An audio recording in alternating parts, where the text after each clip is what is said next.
மதன கல்யாணி. எழுதியவர் வடுவூர் கே. துரைசாமி ஐயங்கார். பாகம் 1. அத்தியாயம் 8.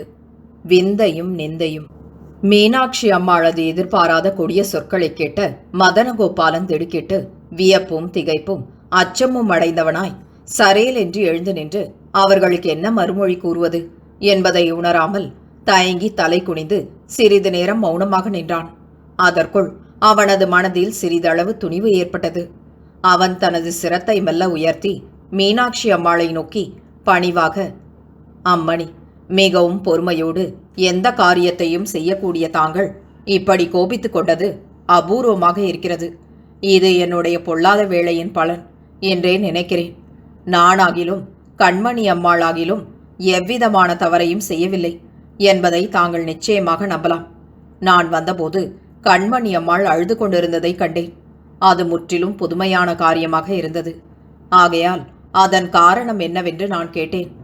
கண்மணி அம்மாளுக்கு தாங்கள் பார்த்திருக்கும் பர்த்தா துர்நடத்தை உடையவர் என்றும் அவரை கட்டிக்கொள்ள தனக்கு பிரியமில்லை என்றும், ஆனால் தாங்கள் அவரையே கட்டிக்கொள்ள வேண்டும் என்று வற்புறுத்துவதாகவும் சொல்ல அதற்கு நான் சமாதானம் சொல்லிக் கொண்டிருந்தேன். அந்த சமயத்தில் தாங்கள் வந்தீர்கள். இதில் தாங்கள் என் மேல் கோபித்துக் கொள்ளும்படியான தவறு என்ன இருக்கிறது என்று வினயமாக கேட்டான். அதை கேட்ட மீனாட்சி அம்மாளது கோபம் முன்னிலும் அதிகரித்தது.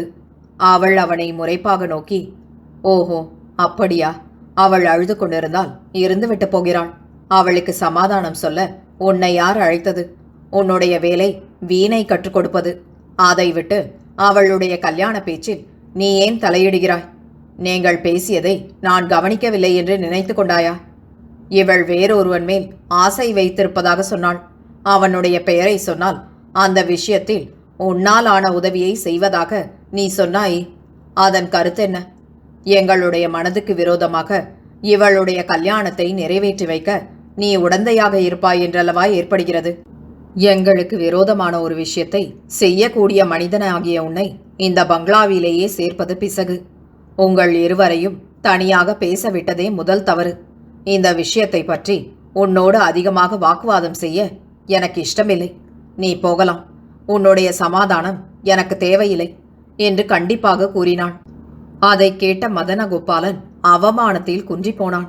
ஆனாலும் பணிவாக ஏதோ மறுமொழி கூற வாயை திறந்தான்.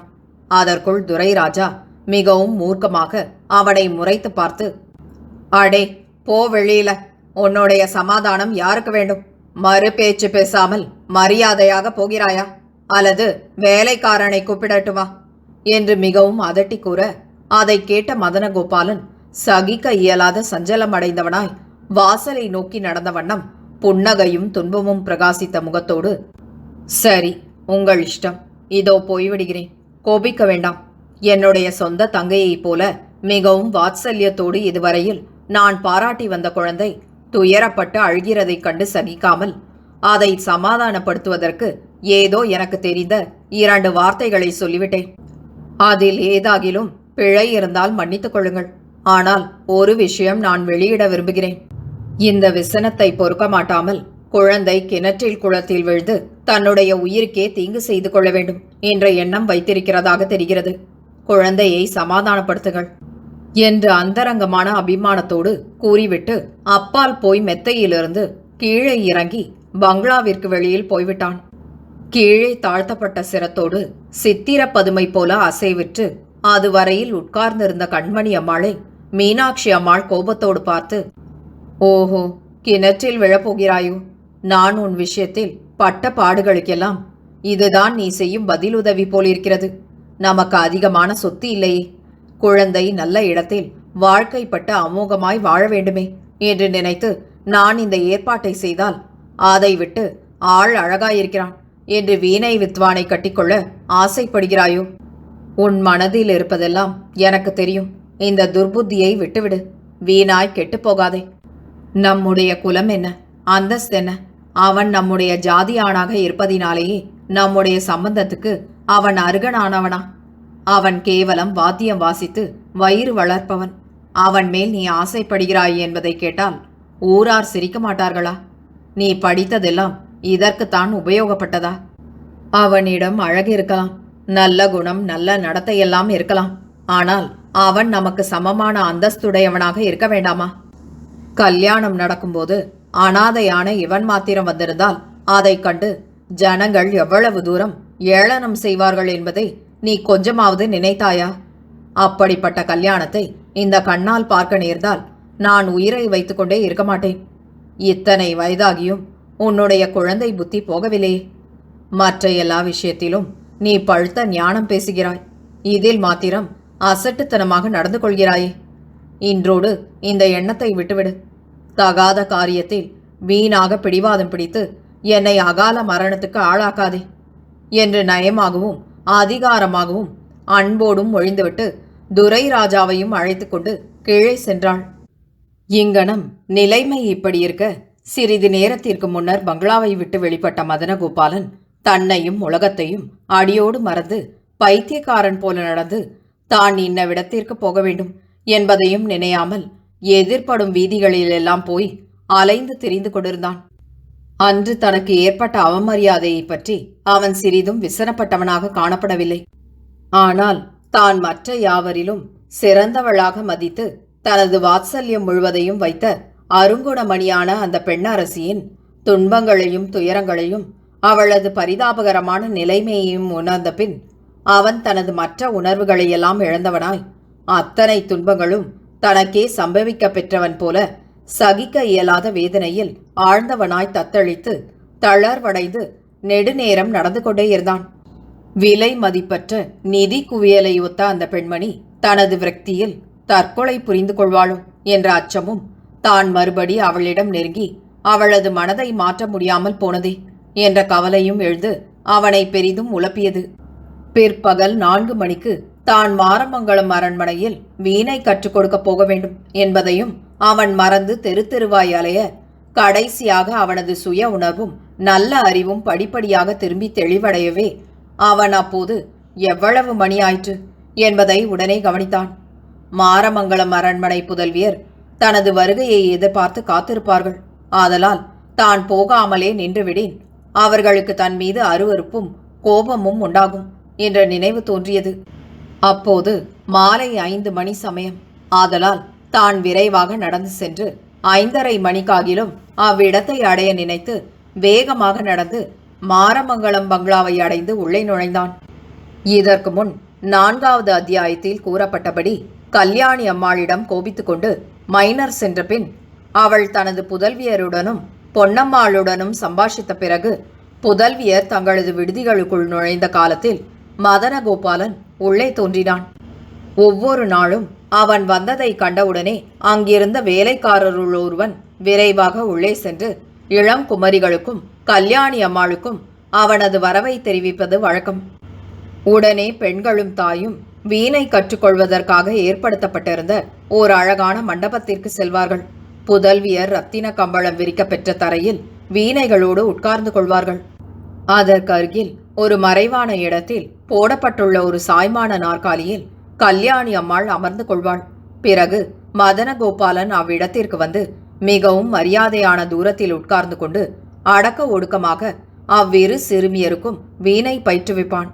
அப்போது கல்யாணி அம்மாள் திரையின் மறைவில் இருந்த வண்ணம் அவர்களது சங்கீத பயிற்சியை கவனித்துக் கொண்டிருப்பாள், அல்லது தனது கையில் ஏதாகிலும் ஒரு புஸ்தகத்தை வைத்து படித்து கொண்டிருப்பதாக காணப்படுவாள். அவள் உட்கார்ந்திருந்த இடத்திற்கு முன்னால் இருந்த திரையானது பெண்களை அநேகமாக மறைத்து கொண்டிருந்தது. ஆனாலும் மதனகோபாலனை மாத்திரம் அதிகமாக மறைக்காமல் இருந்தது. அவன் வீணை கற்றுக் கொடுக்க தொடங்கிய நாள் முதலாக ஒவ்வொரு தினமும் அவர்கள் அவ்வாறே செய்து வந்தனர்.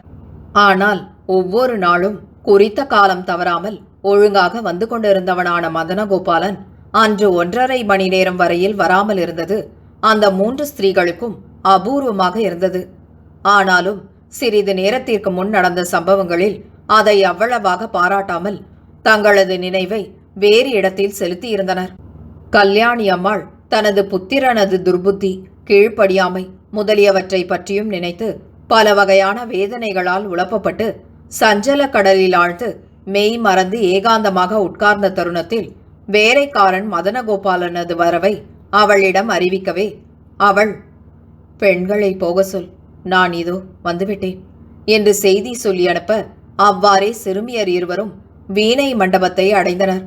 மதனகோபாலனும் அங்கே வந்து தனது வழக்கமான மூலையில் உட்கார்ந்து கொண்டான்.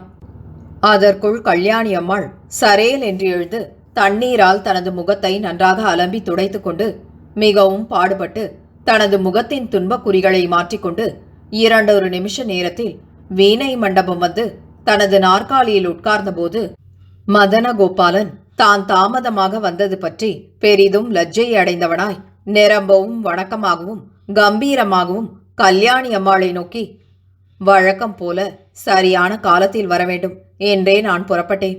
இடைவழியில் உடம்பில் சில உபாதைகள் ஏற்பட்டதனால் நான் இங்கே வர கொஞ்சம் தாமதமாகிவிட்டது. இன்றைக்கு வராமலே இருந்துவிட வேண்டிய நிலைமையில் நான் இருந்தேன். இருந்தாலும் தாங்கள் காத்திருப்பீர்கள்.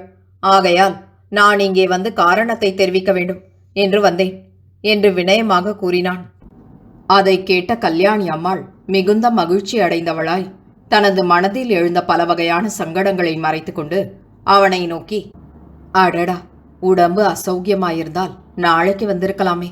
இப்போது என்ன அவசரம் முழுகி போகிறது? அப்படியானால் இன்றைக்கு பாடம் கற்றுக் கொடுக்க வேண்டாம், நாளைக்கு பார்த்துக்கொள்வோம். பெட்டி வண்டியில் ஏற்றி கொண்டு போய் உன்னுடைய வீட்டில் விட சொல்கிறேன்.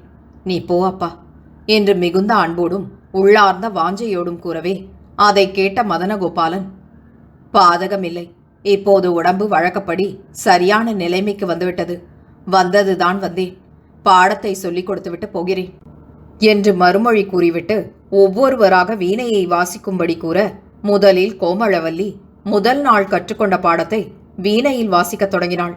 மதனகோபாலன் தனது தொடையில் வலக்கரத்தால் தாளம் போட்டு இடக்கரத்தை நீட்டி விரல்களால் தடவும் நயங்களை காட்டிக் கொண்டிருந்தான்.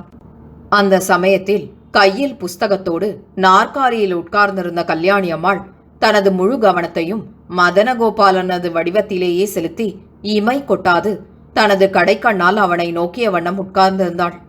அவன் மகா அற்புதமான அழகு வாய்ந்த யவ்வன புருஷன் என்பது முன்னரே சொல்லப்பட்டிருக்கிறது. அழகு வழிந்த முகமும் கபடமற்ற பார்வையும் மாதுரிய குணங்களும் குற்றமற்ற ஒழுக்கமும் பிறரிடம் காட்டும் இயற்கையான அன்பும் இன்னும் அவனிடம் காணப்பட்ட எண்ணிக்கையற்ற பல கவர்ச்சிகளும் ஒன்று கூடி மகா கொடிய விலங்குகளான கரடி, புலி, சிங்கம் முதலிய ஜந்துக்களும் அவனிடம் வசியமாய் அவனது காலடியில் விழுந்து சரணாகதி அடைய செய்வனவாக இருந்தன என்றால் அவைகளை கண்ட கல்யாணி அம்மாளது மனம் சலனப்படாமல் இருக்குமா? நிற்க அவன் தனது புதல்வியருக்கு வீணை கற்றுக் கொடுக்க ஆரம்பித்த நாளிலிருந்தே மதனகோபாலனிடம் கல்யாணி அம்மாளுக்கு இயற்கையான ஒருவித வாத்சல்யம் தோன்றி அது நாளுக்கு நாள் நொடிக்கு நொடி ஊற்றெடுத்து பொங்கி எழுந்து கொண்டே இருந்தது. அவனும் தனது குமாரத்திகளும் ஒரே கடைந்தெடுக்கப்பெற்ற 3 பதுமைகள் போலவும் 3 ஸ்வர்க லோகங்கள் போலவும் அழகே வடிவாக உட்கார்ந்திருந்த காலங்களில் கல்யாணி அம்மாள் மதனகோபாலனது வதனத்தையும் பெண்களது வதனங்களையும் ஒத்திட்டு பார்த்த வண்ணம் கரை கடந்த மகிழ்ச்சியும் இன்பமும் அடைந்து அந்த ஆராய்ச்சியிலேயே தனது மனம் லயப்பட விடுத்திருப்பாள். நிற்க அவனது முகத்திற்கும் தனது பெண்களது முகங்களுக்கும் நெருங்கிய ஒற்றுமை காணப்பட்டமையால் அம்மூவரையும் புதிதாக காண்போர் அவர்கள் ஒரு தாயின் வயிற்றில் ஜனித்த குழந்தைகள் என்றே நிச்சயமாக எண்ணிக்கொள்வர். அந்த ஒற்றுமையை காண காண கல்யாணி அம்மாளது மனம் பாகாய் இழகியது, உள்ளம் பூரித்தது, தேகம் புலங்காகிதமடைந்தது. ஐயோ, இப்பேற்பட்ட அழகன் என் வயிற்றில் பிறக்கக்கூடியவன் அல்லவா? இவன் கேவலம் ஓர் ஏழையின் வயிற்றில் பிறக்கும்படி நேர்ந்தது என்ன கொடுமை! பெருத்த சமஸ்தானத்துக்கு அதிபதியாக இருந்து சகலமான சுகபோகங்களையும் அனுபவிக்க அருகனான இந்த மன்மத புருஷன் கேவலம் கைத்தொழில் செய்து பிறர் வீட்டு ஸ்திரீகளிடம் அடங்கி ஒடுங்கி வயிறு வளர்க்கும் நிலைமையில் இருக்கிறானே, என்ன கடவுளின் அமைப்பு என்று கல்யாணி அம்மாள் ஒரு நாளில் 1000 தரம் நினைத்து பரிதாபமும் வியப்பும் இரக்கமும் கொண்டிருப்பாள். அவ்வாறு கல்யாணி அம்மாள் அவனது ரூபலாவண்ய குணாதிசயங்களை மனனம் செய்து செய்து மௌன பேரானந்தத்தில் ஆழ்ந்திருந்த சமயங்களில் தனது புத்திரனான மைனரது விகார ரூபமும் துர்குணங்களும் துர்நடத்தைகளும் நினைவுக்கு வந்து அவளது மனத்தில் உள்ள இன்ப ஊற்றை கலக்கி சீர்குலைத்து சின்னாபின்னமாக்கி அவளை துன்பக் கடலில் ஆழ்த்திவிடும். அந்த சமயத்தில் அவள், ஐயோ, எந்த தெய்வமாவது உலகத்தாருக்கு முன் வந்து கல்யாணி அம்மாளுடைய மகன் மைனர் அல்ல, மதனகோபாலனே என்று விளம்பரப்படுத்தி விடுமானால், ஆகா, அதற்காக என்னுடைய உடல், பொருள், ஆவி ஆகிய மூன்றையும் தானம் செய்து விடுவேன் என்று தனக்குத்தானே எண்ணமிட்டு மனம் வாழ்கி நெடுமூச்செறிவாள். அவள் நிறமும் கட்டான தேகத்தையும் மகா உன்னதமான கனிந்த அழகையும் பெற்றிருந்தாள் என்பது முன்னரே தெரிந்த விஷயம். அவள் தனது கணவனிடத்திலே கூட உண்மையான வாத்சல்யத்தையும் மோகத்தையும் கொண்டவளன்று. பெருத்த செல்வத்தையும் செல்வாக்கையும் விரும்பியே அவள் வயோதிகரான அந்த மனிதரை மணந்து கொண்டாள் என்பதும் தெரிந்த விஷயம். உலகத்தில் உள்ள எந்த மனிதரிடத்திலும் அவளது மனம் அபிமானத்தினால் இழகி அறிந்ததன்று. தனது புத்திரிகள் இடத்திலே கூட அவள் அந்தரங்கமான ஆழ்ந்த அன்பை அவ்வளவாக கொண்டவளன்று. அப்படிப்பட்டவளான கல்யாணி அம்மாளது மனம் மதனகோபாலனை கண்ட மாத்திரத்தில் முதல் பார்வையிலேயே அனலில் வைத்த மெழுகு போல உருகி போய்விட்டது. எங்கனமெனில் மைனருக்கும் மதனகோபாலனுக்கும் தோற்றத்திலும் குணத்திலும் குணங்களிலும் நடத்தைகளிலும் காணப்பட்ட முழு வேற்றுமையும் தனது புதல்வியரது முகத்தோற்றத்திலும் மதனகோபாலனது முகத்தோற்றத்திலும் தோன்றிய ஒற்றுமையுமோ அவளது மனத்தை முற்றிலும் இழக்கிவிட்டதன்றி அவள் ஒவ்வொரு நாளும் தவறாமல் அவனை உற்று நோக்கி நோக்கி அதே விஷயத்தில் தனது மனத்தையும் நினைவையும் செலுத்தி வந்தாள். ஆதலின் அது படிப்படியாக அவளை புது மனுஷியாக மாற்றிவிட்டது. சிலரது மனம் எதை கண்டும் இழகாத கற்பாறையாக இருக்கும். ஆனால் அது எதையாகிலும் கண்டு இழகிவிடும். நமது கல்யாணி அம்மாளது மனதும் அப்படிப்பட்டதே. ஆகையால் அத்தனை வருஷ காலமாக வெளியில் தெரியாமல் அவளது மனதில் மறைந்து கிடந்த அன்பானது ஊறி ஊறி பெருகி அணை பெயர்ந்து விடப்பட்ட 7 கடல்கள் போல பொங்கி வெள்ளமாக வழிந்தோட தலைப்பட்டதும் அவள் உருக்கமான பார்வைகளாலும் தேன் போல இனித்த குளிர்ந்த மொழிகளாலும் தனது மனநிலைமையை மதனகோபாலனிடம் வெளியிட்டு வந்தாள். ஒவ்வொரு நாளும் அவனை கண்டு அவனோடு ஒரு வார்த்தையாகிலும் பேசாவிடில் அவளது மனம் அமைதியடையாது. அவன் வரும் வரையில் பொழுது போவது அவளுக்கு மகாவதையாக இருக்கும். அவன் வந்து விடுவானாகில் அந்த பொல்லாத பொழுதானது அதி சீக்கிரமாக போய்விடுவதாக அவளுக்கு தோன்றும். ஒவ்வொரு நாளிலும் அவன் வரும் சமயத்துக்கு 4-5 நாழிகைகளுக்கு முன்னிருந்தே அவளது மனம் ஆவலினாலும் ஆசையினாலும் துடித்து கொண்டிருக்கும். தேகம் கட்டிலடங்காமல் தத்தளித்திருக்கும். அவள் நல்ல இளமையும் செழுமையும் பெற்ற மேனியினள். ஆகையாலும் சிறு வயதிலேயே விதவையானது பற்றி தேகம் கட்டுத்தளராமலும் சீர்குலையாமலும் இருந்தமையாலும் அவளது மனதில் தோன்றிய இன்பமோ துன்பமோ அதிக உக்கிரமானதாகவும் அவளால் சகிக்க ஒண்ணாத வலிமையுடையதாகவும் அபாரமாக பெருகி தோன்றியது. அவளிடம் மைனர் துடுக்காகவும் மரியாதை குறைவாகவும் நடக்க நடக்க அவள் மதனகோபாலனிடத்தில் வைத்த வாத்சல்யம் வட்டியும் முதலுமாக வளர்த்து அது பெருத்த பைத்தியமாக முற்றிக்கொண்டே போனது. மேற்குறிக்கப்பட்ட தினத்தன்று மைனர் அவளிடம் தாறுமாறாக பேசியதும் துரைசாணி அம்மாள் கீழ்ப்படியாத குணத்தை காண்பித்தும் ஒரு புறத்தில் கல்யாணி அம்மாளது மனத்தை வருத்தினதன்றி மதனகோபாலன் வழக்கத்துக்கு மாறாக அன்று அதுகாரும் வராதிருந்து இன்னொரு புறத்தில் பெரிதும் வதைத்து கொண்டிருந்தது. கடைசியாக அவன் வந்துவிட்டான் என்ற செய்தியானது அவளது எண்ணிறந்த வேதனைகளுக்கெல்லாம் அபயஹஸ்தம் கொடுத்தது போல இருந்ததன்றி அவனை காண்பது தெய்வத்தை காண்பது போல ஆகிவிட்டது. அன்று அவள் தனது நாற்காலியில் உட்கார்ந்து 1/4 நாழிகைக்குள் தனது கண்களைக் கொண்டு மதனகோபாலனது அற்புத அழகை அள்ளி பெருகி ஆனந்த பரவசமுற்றாள். அதுகாரும் அவளது மனத்தை புண்படுத்திய ஏனைய கவலைகளும் துன்பங்களும் ஒரு நொடியில் பறந்து போயின. அவள் அதே தியானமாக அவனை உற்று நோக்கிய வண்ணம் தனது முகத்தின் ஒரு பாகத்தை புஸ்தகத்தால் மறைத்தவளாய் அசைவற்று உட்கார்ந்திருந்தாள்.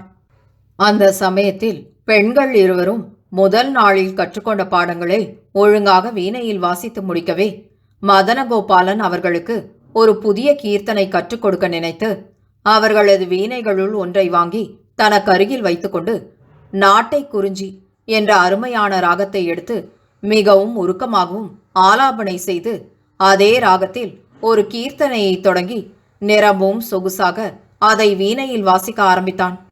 வயதில் அவன் மிகவும் சிறியவனாக இருந்தான். ஆனாலும் அபார ஞானத்தோடும் பூரணமான கைப்பழக்கத்தோடும் அவன் அந்த ராகத்தை மகா கம்பீரமாக உயர்த்தி தனித்து பாடவே அங்கிருந்த பெண்டீர் மூவருக்கும் தாம் இருந்தது பூலோகமோ ஸ்வர்கலோகமோ என்ற சந்தேகம் உண்டாகிவிட்டது. மூவருக்கும் ரோமம் சிலிர்த்தது. ஒவ்வொரு அங்கமும் ஆனந்த தாண்டவமாடியது. மூவரும் பிரம்மானந்த சுகத்தில் மிதந்து தத்தளித்து குடிவெறியால் மயங்கி கிடப்போர் போல அப்படியே சொக்கிப் போயிருந்தனர். அம்மூவரில் கல்யாணி அம்மாளது நிலைமையே கட்டிலடங்காததாக போய்விட்டது. இன்ப சாகரத்தில் ஆழ்த்திய மகா சிரேஷ்டமான அந்த இன்னொளி சகிக்க ஒண்ணாத பரம இன்பமாய்ப் போகவே கல்யாணி அம்மாள் மெல்ல எழுந்து திரையின் மறைவில் இருந்த ஒரு வாசற்படியின் வழியாக தனது அந்தப்புறத்திற்கு போய்விட்டாள். மதனகோபாலனோ அந்த கீர்த்தனையின் பல்லவி, அணுப்பல்லவி, சரணம் முதலியவற்றை தானும் அனுபவித்தபடி மிகவும் பிரம்மானந்தமாக பாடி முடித்த பின் தன்னிடம் இருந்த வீணையை பெண்களிடம் கொடுத்துவிட்டு அந்த கீர்த்தனையின் பல்லவியை பாடும் விதத்தை இருவருக்கும் மாறி மாறி பயிற்றுவிக்கத் தொடங்கினான். அப்பெண்களது நினைவு முற்றிலும் அந்த பாடலிலேயே சென்றிருந்தது. ஆகையால் அவர்கள் தங்களது தாய் எழுந்து போனதை கவனிக்கவில்லை. மதனகோபாலன் உள்ளே நுழைவது முதல் வெளியில் போகிறது வரையில் தனது சிரத்தை நிமிர்த்து எந்த பக்கத்தையும் பார்ப்பதே என்றைக்கும் வழக்கமில்லை. ஆதலால் அப்போதும் கல்யாணி அம்மாள் நாற்காலியில் உட்கார்ந்திருக்கிறாள் என்றே அவன் நினைத்திருந்தான். இடை நடுவில் அவள் எழுந்து போனது அதுவே முதல் தடவை. ஆதலால் புதல்வியரும் அதை பற்றி சிறிதும் சந்தேகியாமல் தங்களது அன்னை திரையின் மறைவில் இருப்பதாகவே எண்ணியிருந்தனர். அவ்வாறே அவர்களது அன்றைய சங்கீத பயிற்சி மாலை 7 மணி நேரம் வரையில் நடைபெற்று முடிவடைந்தது. அப்போது தான் போவதாக அந்த மடந்தையரிடம் சொல்லிக்கொண்டு எழுந்த மதனகோபாலன் வழக்கம் போல கல்யாணி அம்மாளிடத்திலும் செலவு பெற்றுக்கொள்ளும் பொருட்டு நிமிர்ந்து திரைப்பக்கம் பார்க்கவே அவள் போய்விட்டாள் என்ற விஷயம் அவனுக்கு தெரிந்தது. தான் தனது அற்புதமான அழகினாலும் சங்கீதத்தினாலும் மாதுரியமான குண ஒழுக்கங்களினாலும் கல்யாணி அம்மாளது மனநிலைமையை எவ்வளவு தூரம் சின்னாபின்னமாக்கி சீர்குலைத்து விட்டோம் என்பதை அவன் அதுவரையில் சிறிதும் சந்தேகித்தவன் அல்ல. ஆதலால் அவள் வேறு ஏதோ காரணம் பற்றி எழுந்து போய்விட்டதாக நினைத்து கொண்டு துரைசாணி அம்மாளின் பக்கம் திரும்பி, அம்மாள் அவர்கள் உள்ளே போய்விட்டார்கள் போலி இருக்கின்றது. நான் அவசரமாய் போக வேண்டும். அவர்களிடம் சொல்லிவிடு என்றான். துரைசாணி அம்மாள் அதற்கிணங்க அவன் அந்த மண்டபத்தை விட்டு வெளிப்பட்டான். ஆனால் அந்த பங்களாவின் உட்புற கட்டிடம் 1/4 மைல் சதுரம் பரவியதாய் ஒரு பெருத்த அரண்மனை போல ஏராளமான மாடங்களையும் கூடங்களையும் மண்டபங்களையும் அந்தப்புறங்களையும் கொண்டிருந்தது. ஆகையால் மதனகோபாலன் அவைகளை கடந்தே வெளியில் செல்ல வேண்டியிருந்தது. அவ்வாறே அவன் சென்று கொண்டிருந்தான். அவனது காரியம் இப்படி இருக்க என்றைக்கும் இல்லாமல் அன்று தங்களது தாய் சங்கீத பயிற்சி முடிவடைவதற்குள் எழுந்து போனது துரைசாணி அம்மாளது மனத்தில் வியப்பையும் திகைப்பையும் ஒரு வகையான சந்தேகத்தையும் உண்டாக்கி பல வகைப்பட்ட எண்ணங்களுக்கும் யூகங்களுக்கும் இடம் கொடுத்தது. ஆனால் கோமளவல்லியோ அதை சாதாரணமான சம்பவமாக மதித்து ஏதேனும் தேக உபாதையின் பொருட்டு தங்களது தாய் எழுந்து போயிருக்கலாம் என்று அபிப்பிராயப்பட்டு அதை பற்றி அதிகமான சிந்தனை செய்யாமல் இருந்துவிட்டாள்.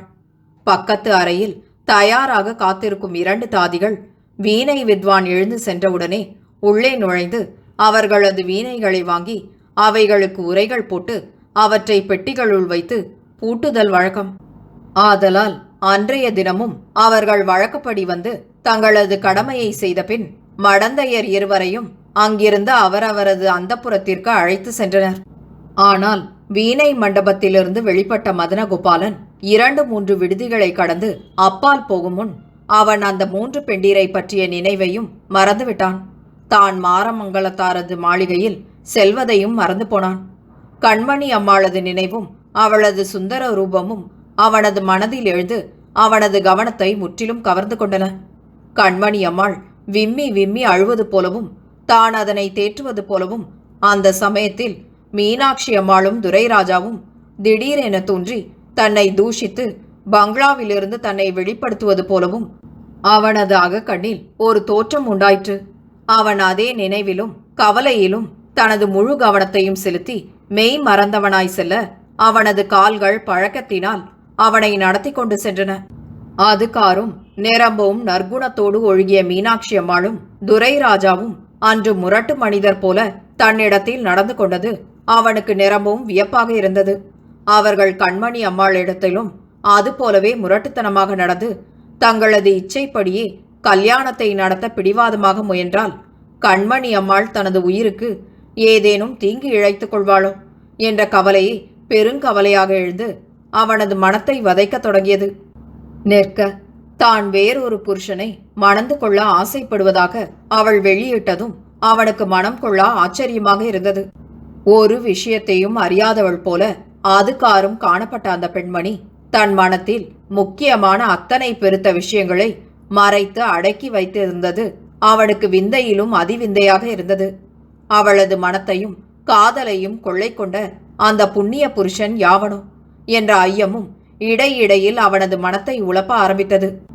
மற்ற எந்த யவ்வன மணந்த இடத்தும் ஏற்படாத அவ்வளவு அதிகமான பிரேமையும் விலக ஒண்ணாத கவர்ச்சியும் அவள் ஒருத்தி இடத்திலேயே தன் மனதில் ஏற்பட்டிருந்ததை நினைத்து நினைத்து அவன் தன் மனத்தை தானே கண்டித்து கொண்டான். தனது தாழ்ந்த நிலைமைக்கும் யோக்கியதைக்கும் எட்டாத பெருத்த அந்தஸ்தில் உள்ள அந்த பெண்மணியிடத்தில் அவ்வளவு வலுவாக தனது மனம் சென்றது பெருத்த தவறென நினைத்து அவன் அதை வேறு விஷயத்தில் செலுத்த முயன்றான். ஆனால் அந்த முயற்சியால் அவளது நினைவும் வடிவமும் முன்னிலும் அதிக உயரமாக வேரூன்றி ஆழ பதிந்து நின்றன. அந்த நிலைமையில் மதனகோபாலன் தத்தளித்து தளர்வடைந்து தனது நினைவு முழுவதையும் வேறு இடத்தில் வைத்தவனாய் செல்லவே வழியை விட்டு அவன் பங்களாவின் நடுப்பக்கத்திற்கு செல்லும் வழியிலே திரும்பி உள்ளே போய்க் கொண்டிருந்தான்.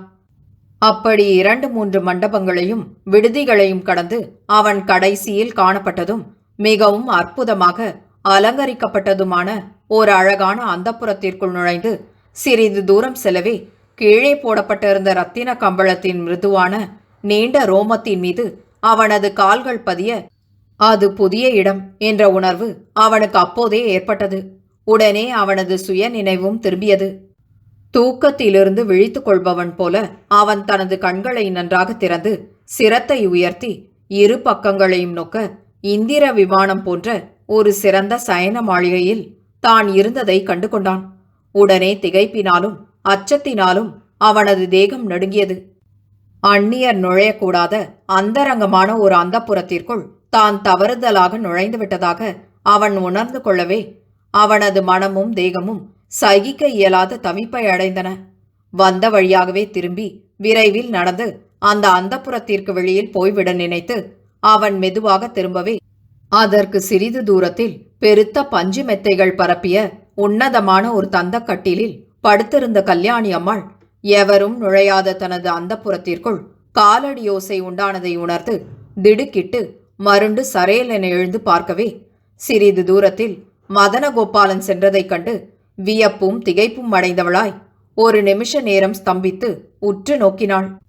தனது கண்களுக்கு எதிரில் காணப்படுவது உண்மையான வடிவமோ அல்லது தனது மனத்தில் இருந்த நினைவினால் பிரதிபிம்பித்த மானசீக பொய்த் தோற்றமோ என்று சந்தேகித்தவளாய் அவள் சிறிது நேரம் தயங்கினாள்.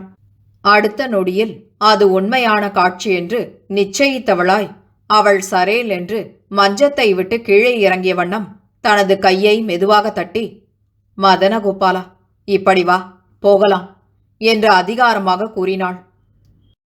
வடுவூர் கே. துரைசாமி ஐயங்காரின் இந்த நாவலை உங்களுக்காக வாசித்தது நிமா மனோ. கேட்டு மகிழ்ந்து விரும்பி பகிர்ந்து பதிவு செய்யவும். நன்றி.